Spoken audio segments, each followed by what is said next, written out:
sanjoseahora.com.uy. Bueno, muy bien amigos, continuamos en San José Ahora Radio, como siempre hasta el mediodía, y estamos recibiendo como cada semana la más que interesante columna de Pedro Peña. Pedro, buenos días. Buenos días, Leonardo, muchas gracias por recibirme. Buenos días, José. Buenos días, Pedro. Estamos acá tratando de fomentar la lectura nuevamente, lectura de cosas capaz que ya conocidas, pero que no están de más. Algunos clásicos, alguna recomendación de lectura que se puede bajar de la web de forma gratuita también. No puedo no hacer mención a esa tapa que está allí, que me parece que hay alguien con rasgos orientales. Ah, sí, esta de aquí.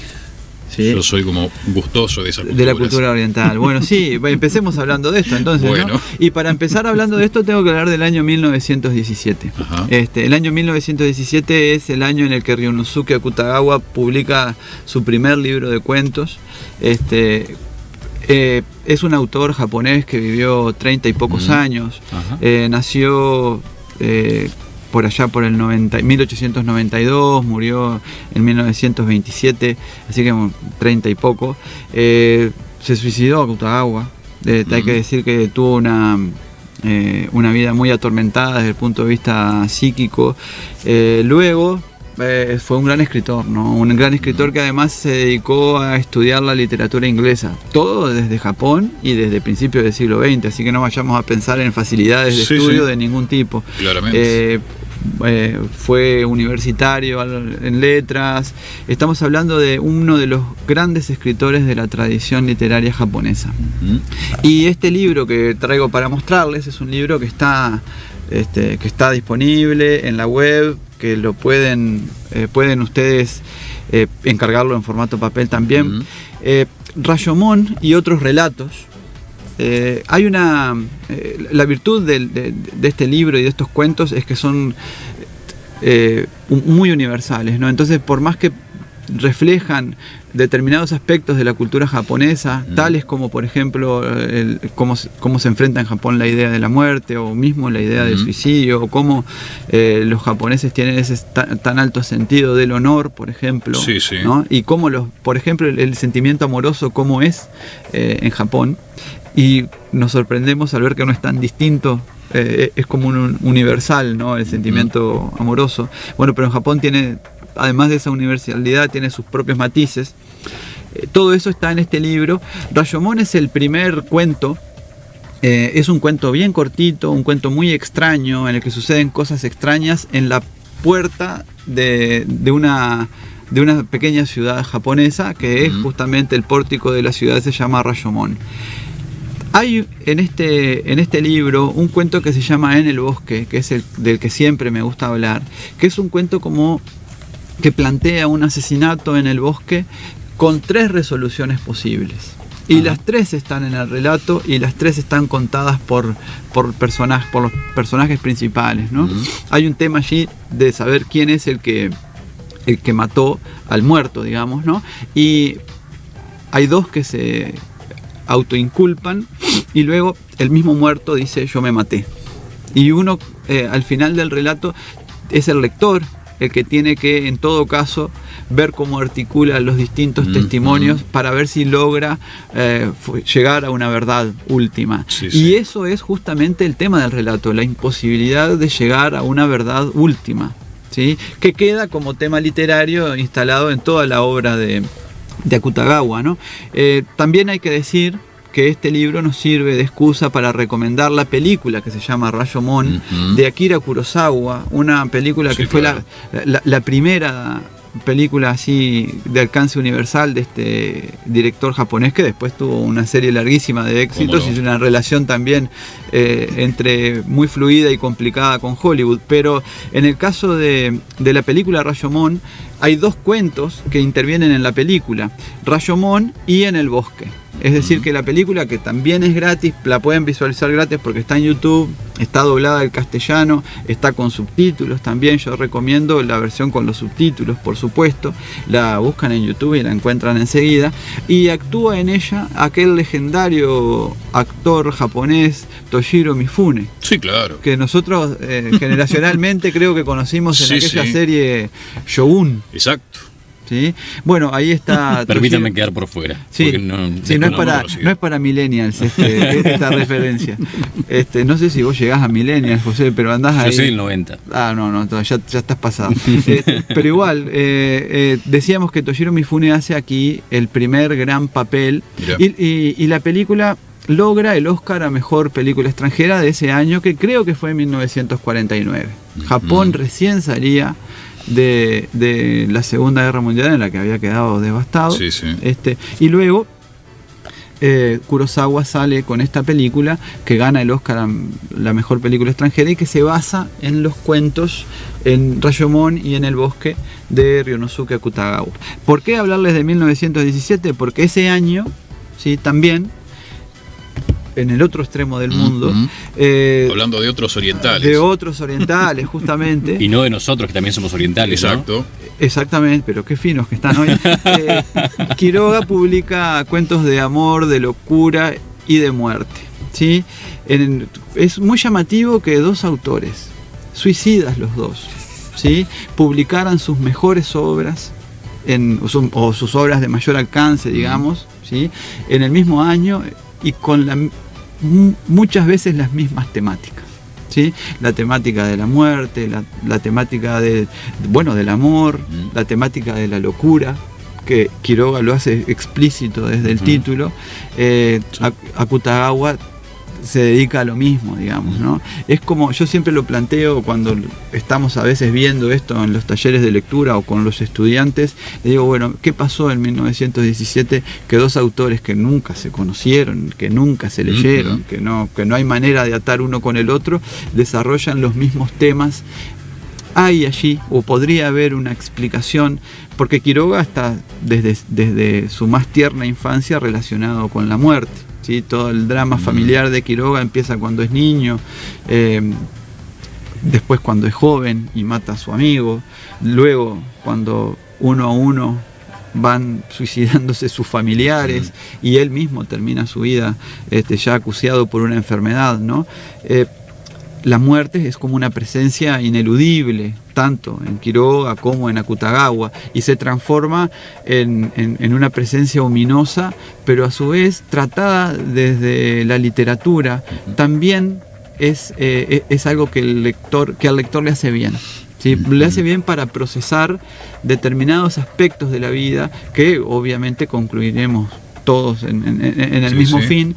Y de alguna manera son estos textos como textos preparatorios, ¿no?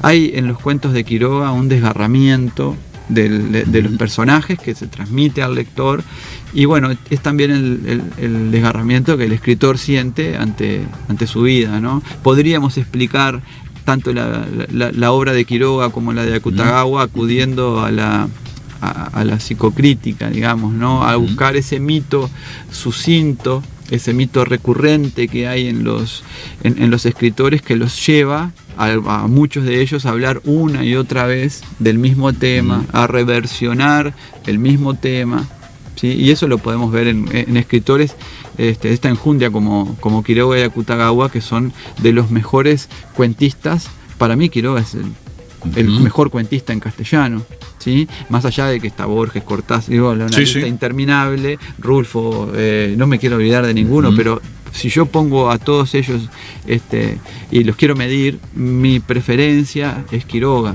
Quiroga tiene hoy, 100 y pico de años después, 101 años después de su libro más conocido, una vigencia notable que yo no sé si estos otros van a llegar a tener cuando su obra cumpla 100 años. ¿Sí? A Quiroga hoy se lo lee, se lo entiende y apasiona, y se lo reconoce de la misma manera y cada vez más, ¿no?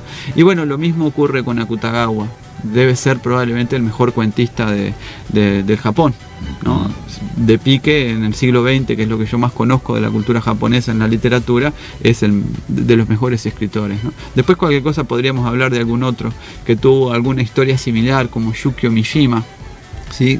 Podemos relatar los últimos instantes de la vida de Yukio Mishima y vamos a encontrarnos con algo épico realmente, ¿no? Pero bueno, eso lo dejamos para otras entregas. Y finalmente, lo último que quería recomendarles hoy es una obra que no traje casualmente acá, pero que está en la web y que se puede descargar. Quería hablarles un poquito de un clásico, ¿sí? Medio por deseo nomás, por acordarnos de él y porque puede ser lindo para que la gente lo lea. Y el clásico del que me quiero referir es la novela Cándido de Voltaire. ¿Sí? Es una novela que probablemente los que nos están escuchando, si ya atravesaron por la etapa liceal, en algún momento hayan escuchado hablar de ella o incluso la hayan leído, porque es una novela que los docentes de literatura aprovechamos todo lo que tiene para ofrecer de época, de recursos y figuras literarias, de toda la construcción de la novela justamente para que los estudiantes conecten. En el caso de Cándido, se trata de una novela filosófica escrita dentro de lo que se llama el siglo de las luces, ese periodo en el siglo XVIII en el que se generó la Ilustración, ¿no? La Ilustración como fuerza opuesta al oscurantismo anterior, digamos, ¿no? Donde hay un predominio de la razón. Y ahí ocurren las grandes obras científicas, pero también las grandes obras filosóficas y políticas, como la de Montesquieu, por ejemplo, con la separación de poderes, o Rousseau, ¿sí? Con toda su idea de la educación y de la sociedad que pervierte al hombre, digamos, ¿no? El hombre que nace bueno y es pervertido por la sociedad. Y Voltaire va en contra de todo lo que encuentra a disposición en su tiempo en esta novela. Entonces, a través de la ironía y de la sátira, elabora un personaje que empieza la novela con la idea de que vive en el mejor de los mundos posibles. Es una idea filosófica de un filósofo alemán, Leibniz. ¿Sí? Leibniz básicamente la idea es esa: vivimos en el mejor de los mundos posibles, entonces todo lo que ocurre por el sistema de causa-efectos es lo mejor que puede ocurrir, y por lo tanto Dios es sabio y es bueno, porque a pesar de que ocurre alguna pequeña desgracia cada tanto, el mundo es el mejor que podemos tener. Si uno lo lee así a Leibniz, dice, bueno, pero esto es ultraconformista, y Voltaire desde el... Zona de confort. Ahí está. Pero además Voltaire agarra y dice, bueno, esta filosofía del optimismo, ¿sí? Yo la voy a desentrañar, la voy a desarmar capítulo a capítulo de mi novela. Entonces, ¿qué hace Voltaire? A que suelo confundir con Baudelaire, porque tiene una sonoridad parecida, además son franceses los dos, y los dos criticaron a su tiempo. Lo que hace Voltaire es, utilizando esa ironía, describir una guerra y criticar la guerra, describir los comportamientos de la nobleza y criticar la nobleza, los de la realeza, los de las clases bajas, los del clero. Hay una secuencia notable en la que un personaje importante de la novela, Pangloss, Pangloss es como quiere decir su nombre todo lengua, ¿no? ¿Sí? Por lo tanto es un filósofo charlatán que personifica a Leibniz. Y Cándido se lo encuentra en determinado momento de esta novela, que además es una novela muy ajetreada, muy movida. Cándido se lo encuentra y Pangloss le hace como la genealogía de la enfermedad que está padeciendo. Y la enfermedad que está padeciendo, dice Pangloss, se remonta a los tiempos de Colón. Colón la heredó de no sé quién y se la transmitió a una duquesa, la duquesa se la transmitió a un marqués, el marqués a una joven asistente, la joven asistente a un cura franciscano, el franciscano a otro franciscano. ¿Sí? Entonces, bueno, un disparate hasta que llegó a Pangloss, y se trata obviamente de la sífilis, ¿no? Entonces, en esa cadena de sucesos no queda nadie de la nobleza, nadie de ninguna clase social, ni el clero, libres de la crítica de Voltaire, ¿no? Entonces, bueno, me parece que es una novela que además tiene, para nuestras latitudes, tiene un agregado muy bonito, y es que Cándido, en el furor, porque es una novela totalmente disparatada, también hay que decir que es una novela que no tiene asidero.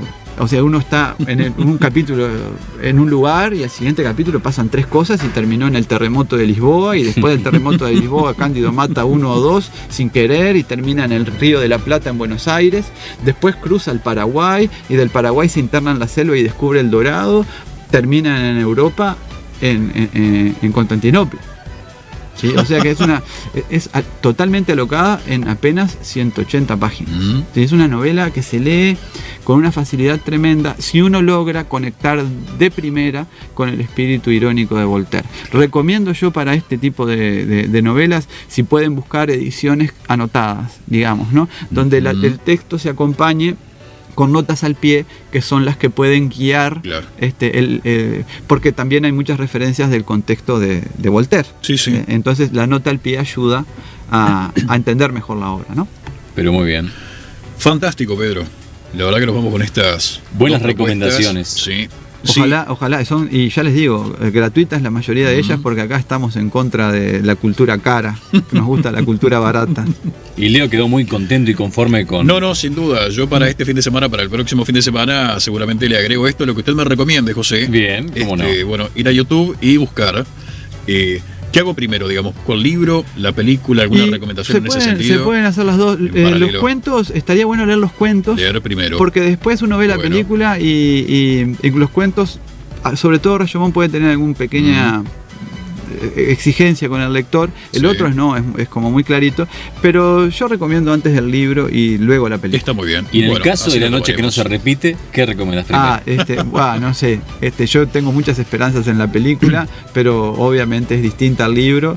Estaría bueno leer el libro y siempre como norma, ¿no? Leer primero el libro para que uno pueda imaginarse los personajes sin tener que leer el libro ya con los personajes, claro, vistos, digamos, ¿no? Porque uno por más que quiera después, si uno ve la película primero, ya el personaje del gordo Pablo va a ser el Moncho Licio y no hay vuelta. No hay vuelta, ¿no? Bueno, muy bien, muchas gracias, Pedro. Gracias, Pedro. Gracias a ustedes. San José ahora.